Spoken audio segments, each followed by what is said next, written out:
What's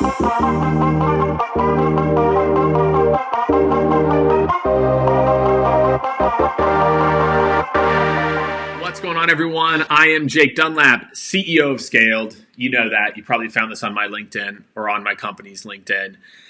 This is the recap number 95. Yes, 95 of these.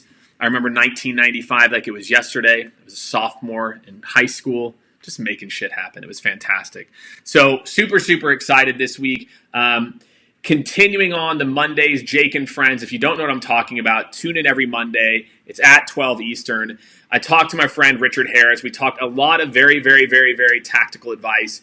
You can see the video on YouTube, so I want you to go check that out about what comes next. We got into it about comp plans. It was fantastic. Also, I want all of us to think about, and that kind of rolls into section one here, Jake's take, is basically scaling and what comes next. So started to introduce this concept about back to market, right? This concept around, we're used to go to market. This is about what happens now and where we go forward from here. So excited, and let's jump in, my friends. So like I said, in this week's Jake's Take, I want to talk about this concept of what needs to change as we go back to market. We're not there yet, but we're starting to come over the hill. So us as leaders, individuals, we need to start to think about what happens next so we can reverse engineer and work it forward. There's two things all of you need to think about when you're really isolating your back to market strategy. The very first thing is you need to start to think about your outbound mix. My friends, we've been dipping our toe in the waters with LinkedIn. We know it's a priority. LinkedIn needs to be 50+% of most B2B companies' outbound practices. It's too greenfield right now. I make it akin to 2008 emails when companies started to make that pivot from calls to emails. It is now a core part of B2B. So if you're putting together your outbound back to market, it's time to reimagine that. We can create relationships with people. We can do that virtually. So LinkedIn is the place to do that. The other piece is I want us to think about what our friends are doing in marketing. That marketing and how marketing scales is they use experts. They use digital media experts. They use PR. They use website. They use paid performance. They use all these expert industries. My friends in sales, we cannot continue to scale by thinking that hiring full-time is the only way. It's not working. Look at what was happening with turnover. Look at what was happening with turnover in leadership.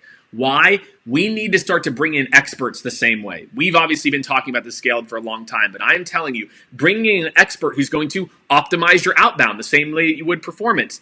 It is time for us to start to bring the agency model to sales. Go to market. When you go back to market, we will go back to market with experts by our side instead of us trying to do it all full time. So that's what's up, everyone. That's my take. I'd love to know your take, so feel free. Drop me your comments here. I've got a new segment. It's called the shockwave, okay? And this is the hacky thing that I'm going to give you that I think can make a shockwave in your sales or sales and marketing organization. And here's what it is. It's empowering your sales development team to post content. This might not sound that crazy, but I'm telling you again, when I talk about 50% being what we should move to, that your team cannot be effective with all this social selling BS people are peddling, right? If they're not producing content and content that's relevant to the buyer. So I'm going to give you two quick shockwave little tidbits here. Step one is have them start to use little learnings that they have from client conversations. Just resharing something that they learned. That's easy. Step two, take the marketing article and just add your top 3 takeaways.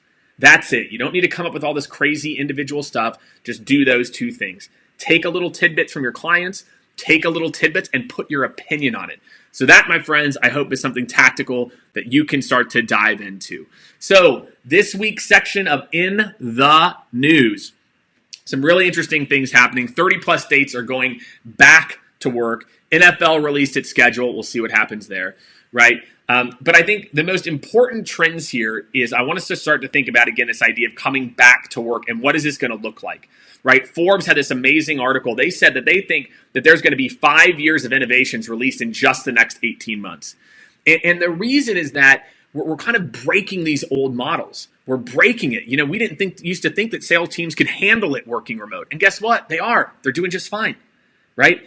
And so, you know, as we come back, people are going to be rethinking the way that they hire full-time, right? They're going to be rethinking the way that they work full time. Twitter just made the announcement that people can work from home indefinitely, right? So I want all of you to think, when you think about back to market, what are you breaking? What are you changing, right? So take a look. That link to Forbes is in the link. I think it's an important one for all of you to read. That's my in the news.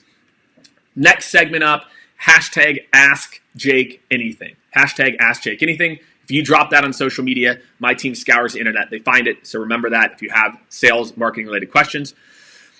Ophir Zan says, how frequently should I post content to my network? How much of it should be about my beliefs and best practices versus others? Should I share some real life scenarios, assuming prospects and customers are following me? Yes, yes, yes. People connect with authenticity.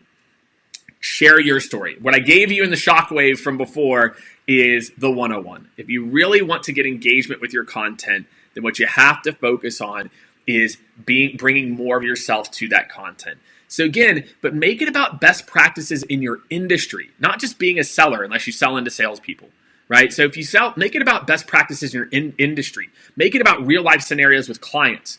So again, think of different ways that you can just use stories that you already have to really drive engagement. All right. So again, if you hashtag Ask Jake Anything, myself, the team, we will go out and find it. So Ophir, I appreciate you, man. All right. Last but not least, this week's Get It Done challenge. All right. My challenge for you, I've talked about this back to market. I talked about what we all need to start to do with LinkedIn being such a core component of it. It's time to stop messing around. It's time to start making this actually a part of the process. So here's what it is. I want you, and let's go back to my man Ophir who asked the question, love it, right? One post on your take on what's happening in your industry. All right, if you go ahead, DM me the post, drop the post in the comments, we'll get a ton of engagement around it. We'll create our own little pod. Not a big fan of these engagement pods. I get asked to be in them all the time. But one post giving industry insight. You are smart. You are capable. You know what you're talking about. So I want you to share one post. That's my challenge. Drop it in the comments or DM me. I'll make sure to give it a lot of love as well, too. That, my friends, is Weekly Recap number 95. I'm out.